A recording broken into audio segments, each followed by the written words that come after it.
Oke, kita ulangi. Jadi terakhir sampai di employee kelima, di mana pilihannya antara mau libur hari Senin atau Selasa, atau hari Minggu dan Senin, ya kan? Nah, sebenarnya ini kita balikin lagi ke aturan di awal. Aturan di awal mengatakan bahwa ketika hari Minggu atau weekdays itu memang jumlah pekerja yang dibutuhkan sedikit. Lalu aturan yang kedua dikatakan bahwa dokter itu cenderung bekerjanya di hari awal minggu, ya. Nah, anggap kita memilih hari Minggu dan hari Senin. Kita anggap seperti itu. Berarti ketika di employee ke-6, ini akan menjadi tetap butuhnya 1, di sini menjadi 0. Ya, di sini jadi 0. Kemudian di sini tetap 1. Ya kan? Nah, andai kata seperti ini, berarti kebutuhan pekerja kita, ya, itu akan menjadi bertambah, ya, kita butuh tambahan pekerja lagi. Oke. Ini kan menjadi 0. Ini berarti menjadi 0 karena 1 kurangin 0. Oke, sorry. Ini kita harus mikirin lagi dia mau libur di mana, tapi anggap aja seperti ini ya. Dia kerjanya jadi 0, terus misalnya sorry, maksud saya nah, berarti kan kita mikirin lagi dia mau kerjanya kapan gitu ya. Nah, karena ini kebetulan semuanya rata gitu ya, rata. Karena rata, ini tadinya jadi 0. Oke. Pasti kita akan memilih tetap pokoknya 0 ya.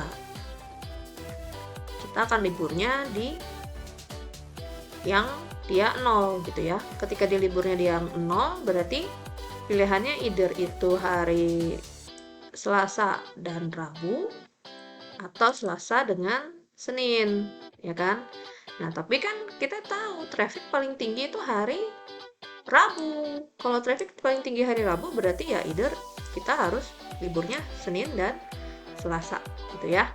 Nah, karena kita liburnya Senin Selasa, berarti nanti di employee ke-7. Oke. Berarti di sini tetap butuh 1, di sini tetap jadi 0 karena meskipun dia libur kan nggak ada perubahan. Di sini dia udah berkurang berarti jadi 0. Jadi 0, 0, di sini menjadi 0, di sini menjadi 0 karena udah diambil sama employee ke-6 ya kan. Nah, berarti employee ke-7 itu kan bekerja hanya di hari Senin. Nah, kalau biasanya dia bekerja di hari Senin saja, daripada kita mengambil pekerja tetap, kita akan memilih ya sudah kita part-time-kan saja orangnya. Seperti itu kan. Nah, kalau part-time dia kerja di hari Senin gitu ya. Which is di situ ada dokter ya yang kalau misalnya kita bilang di situ ada dokter dan di situ itu hospital itu harus sigap orang yang bekerja, nggak boleh orang yang part time, dasarnya kayak gitu kan. Nah, berarti ketika kita memilih part time-nya di hari yang lagi crowdednya hari Senin sampai hari Jumat, itu bukan keputusan yang bijak. Makanya kita mencoba untuk memilih hari lain. Jadi kan tadi hal yang terjadi kalau kita memilih liburnya itu di hari ya, untuk employee yang kelima itu di hari yang Minggu dan Senin. Oke. Sekarang kita mencoba melihat kalau dia liburnya di hari Senin dan Selasa. Oke. Ketika di Senin dan Selasa, otomatis berarti hari dan Senin dan Selasa untuk employee ke-6 tetap sama ya kebutuhannya, tetap 1. Di sini juga tetap 1. Ini berkurang jadi 1, 1, 1, 1, dan ini jadi 0. Oke. Berarti kita bisa memilih si employee ke-6 ini sebaiknya libur kapan ya kan? Karena 0 itu yang paling kecil, berarti kita pasti akan memilih Minggu. Nah, pilihannya antara mau pilih Sabtu atau mau pilih hari Senin. Nah, sekali lagi, kita menginginkan dia pokoknya liburnya weekend. Nah, berarti kita pilih saja hari Sabtu dan minggu. Oke. Berarti ini akan menjadi tetap 1, di sini tetap 0. Sedangkan yang lain tetap akan menjadi 0 karena udah dipenuhi kebutuhan dari employee yang ke-6, ya kan? Nah, berarti nanti kita akan punya employee ke-7 atau si part-timer kita itu di hari ke-1. Di sini lebih aman. Kenapa?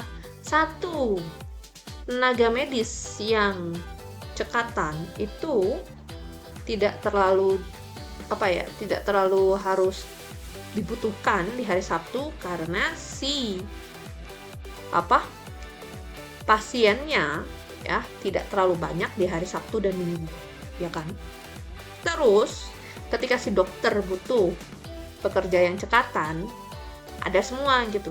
Jadi yang full time kita itu ada semua kerja di hari Senin sampai Jumat full, seperti itu.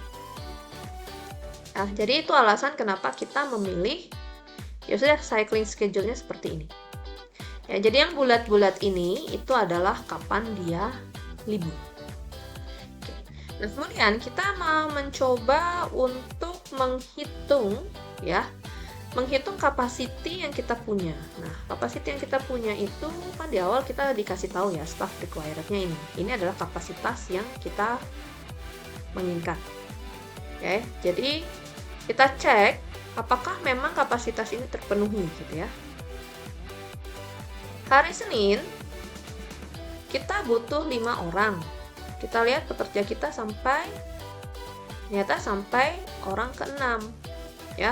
Berarti tidak ada kapasitas yang tersisa, semuanya tercover. Hari Selasa kita butuh 5 orang. Ternyata ada 6. Berarti tidak ada kapasitas yang tersisa, aman. Lalu hari Rabu ternyata butuh 6 orang. Dan kita memang punya 6 orang di sini. Berarti kapasitas aman. Hari Kamis kita butuh 5 orang. Ternyata punya 6. Berarti di sini kapasitas tersisa tidak aman berarti kan? Hari Jumat kita butuh 4 orang. Ternyata kita punya 6 orang. Berarti kapasitas yang tersisa tidak ada, yaitu aman. Hari Sabtu kita butuh 3 orang, ya kan?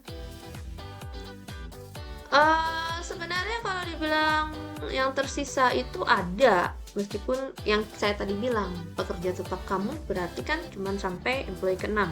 Berarti kamu ada kelebihan pekerja part-time, yaitu 1 orang di sini. Lalu untuk hari Minggu berarti kan butuhnya 3. Kita sebenarnya ada sampai employee ke-5, ya kan? Berarti aman. Jadi kalau misalnya ditanya berapa jumlah pekerja yang kalian butuhkan gitu ya, berarti kita bisa mengatakan di hospital ini kita setidaknya punya 6 pekerja, atau kita anggap aja ini sebagai suster gitu ya. Ada 6 suster yang memang bekerjanya tetap, kemudian kalian punya pekerja suster yang panggilan itu pada hari Sabtu 1 orang gitu. Jadi yang penting kebutuhan yang kita miliki itu tercover, ya kan? Tadinya 5 dapat 6, sama Senin Selasa. Tadinya 6 butuhnya dapat 6, pas. Lalu sama kan yang Kamis Jumat juga sama, butuh 5 dan 4 ada, lebih malah jadi 6. Lalu hari Sabtu sama Minggu sama, ada ke cover gitu kan. Bisa ada 5 sama 6 pegawai ya, tambah dengan 1 part-time. Jadi ini adalah cara penggunaan cyclical scheduling. Nah, cyclical scheduling ini bisa digunakan untuk semua perusahaan jasa. Tinggal dipastikan saja aturan dari perusahaan itu maunya seperti apa.